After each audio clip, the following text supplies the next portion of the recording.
Kenapa negara-negara Islam selalu diperangi dan kenapa yang disalahkan selalu Salafi Wahabi? Mohon penjelasannya. Jadi teman-teman sekalian, Allah Subhanahu wa taala sudah mengatakan dalam Al-Qur'an Al-Baqarah 120. A'udzubillahi minasyaitonirrajim wa lan tarda ankal yahudu walan nasara hatta tattabi' millatahum. Hai Muhammad, kau dan pengikutmu tidak akan pernah diridhoi oleh Yahudi dan Nasrani sampai kalian mengikuti ajaran-ajaran mereka. Gitu. Gak bisa.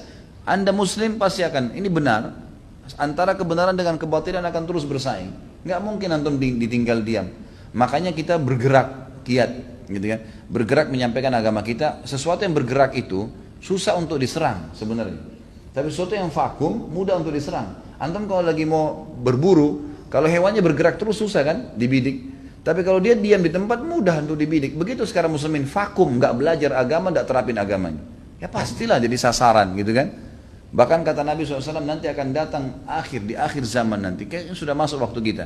Kalian akan dikerumuni oleh umat-umat sebagaimana ya, serangga kecil, ya, belatung atau apa, ya, ulat itu memanggil teman-temannya.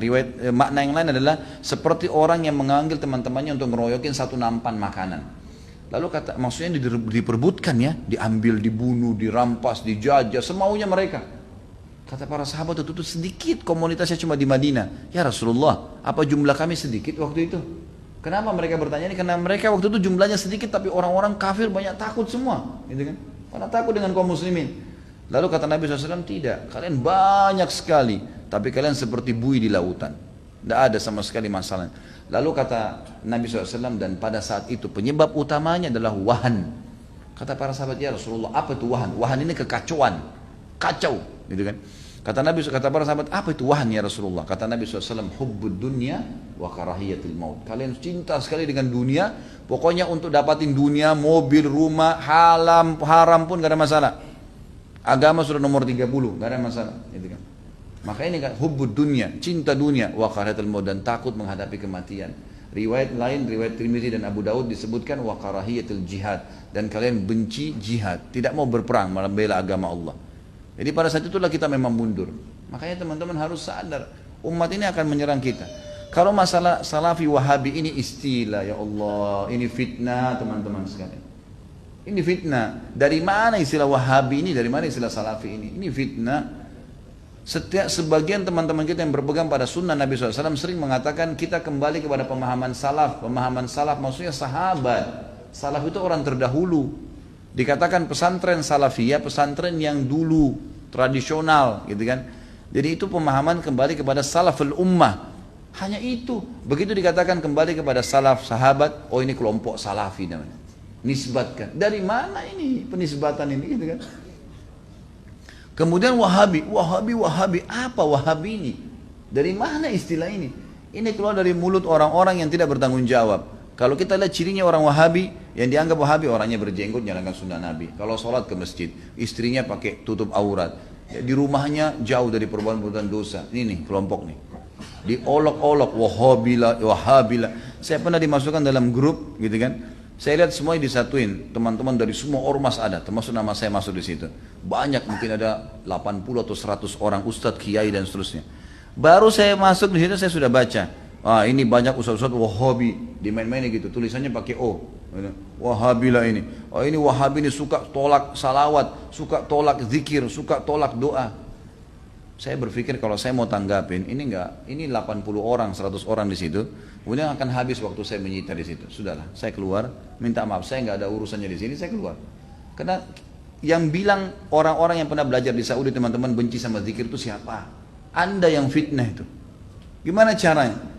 Orang yang belajar di Madinah, di Masjid Nabawi, di Mekah, zikir kepada Allah. Bahkan mereka paling banyak zikirnya kepada Allah. Mereka paling banyak zikir, tapi zikirnya pakai adab, nggak teriak-teriak, gitu kan? Nggak karang-karang. Apa yang Nabi SAW ajarin itu yang disebutin. Adab sama Allah, subhanallah, subhanallah. Dilakukan, bukan tidak dilakukan. Tapi tidak ada subhanallah, alhamdulillah, alhamdulillah. Dibayangkan main-main, Allah hu, apa ini? Ini apa ini? Ini kalau zaman Umar sudah diketuk semua kepalanya nih. Ngarang-ngarang gitu kan. Oh ini benci sama doa. Siapa yang bilang benci doa teman-teman sekalian? Antum nggak dengar tuh bagaimana Syekh Sudes berdoa sampai hampir 1 jam kalau sholat kunut? Itu dikatakan tuh, itu pentolannya Wahabi katanya. Baik berdoa kunut 1 jam, sampai orang semua pada menangis seluruh dunia, antum bilang itu Wahabi. Ini subhanallah ini. Benci doa itu namanya ajib. Sesuatu yang aneh gitu. Bagi saya tuduhan-tuduhan yang tidak beralasan sama sekali. Nggak beralasan nih. Yang penting dari Saudi Wahabi. Gitu kan. Saya sampai waktu mau berangkat ke Saudi, awal saya mau belajar tahun 90. Teman-teman ayah saya sempat titip pesan dari kota Makassar. Khalid, nanti kamu ke Saudi, ambil ilmunya tapi jangan jadi Wahabi.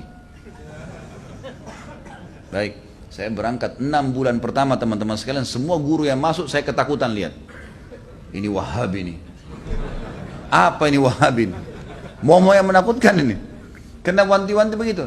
Lama-lama setelah guru masuk, setiap guru masuk di Madinah, wallahi saya bersumpah atas nama Allah teman-teman sekalian, tidak pernah ada sebutan nama Wahabi. Saya tidak pernah dengar kata-kata Wahabi dari mulut mereka. Wallah, yang ada cuman qala Allah, qala Rasul. Allah berfirman, Rasulullah bersabda. Wallahi, saya sumpah di sini, di masjid ini memang begitu ajarannya.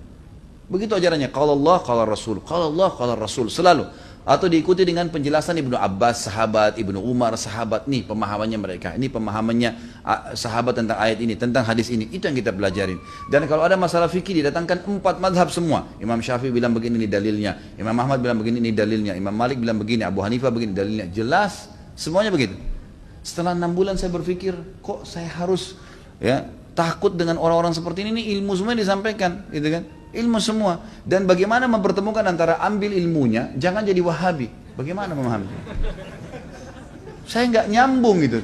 Gimana caranya? Gitu. Teman-teman sekalian, saya kasih jawaban secara akal sehat. Rasulullah SAW lahir di mana? Di Mekah. Ya, 13 tahun fase turunnya ayat-ayat Makkiyah di mana? Di Mekah. Baik, setelah itu Nabi SAW hijrah ke Madinah. Berapa tahun Nabi di Madinah? 10 tahun. Sampai meninggal kan? Kuburannya ada di sana. Demi Allah, Mekah sama Madinah markas Islam. Ada orang mengatakan itu markas Wahabi, markas ini tempat Nabimu lahir dan mati. Kok gimana sih? Lalu dikatakan itu ajaran yang tidak benar, yang sesat. Padahal kalau kita duduk di majelisnya ulama, ini Rasulullah bersabda, ayat Al-Quran dalam surah ini, selalu itu. Silakan saya tantang siapapun teman-teman sekalian.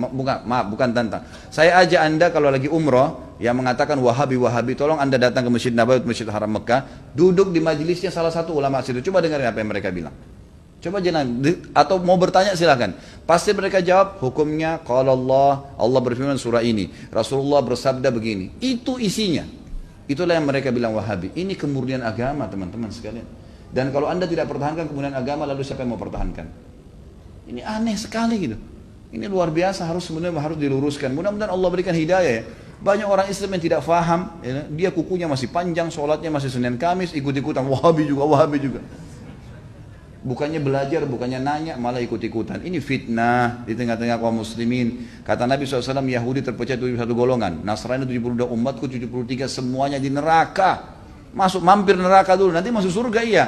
Kecuali satu, nggak pakai lewat neraka masuk surga. Kata para sahabat sudah tanya, siapa itu ya Rasulullah? Apa kata Nabi? Yang berpegang pada sunnahku dan sahabatku. Nah ini yang selalu ditunjuk Salafi, Wahabi, ini yang selalu berkata Rasulullah bersahabat. Ini orang yang berpegang pada kemudian Islam. Teman-teman sekalian, berhenti dalam masalah istilah-istilah seperti ini. Ini bahaya, memperpecah umat dan macam-macam. Saya lihat beberapa di cuplikan YouTube saya, ada kata-kata di bawah. Oh ini pentulannya Wahabi nih. Ini mungkin ISIS nih. Nah ini mungkin ini nih. Ini mungkin ini nih. Padahal orang itu tidak kenal saya. Bagaimana pertanggungjawaban dia hari kiamat di depan Allah? Coba nuduh saya. Bisa ketemu sama saya minta maaf nggak? Kalau nggak ketemu, gimana coba?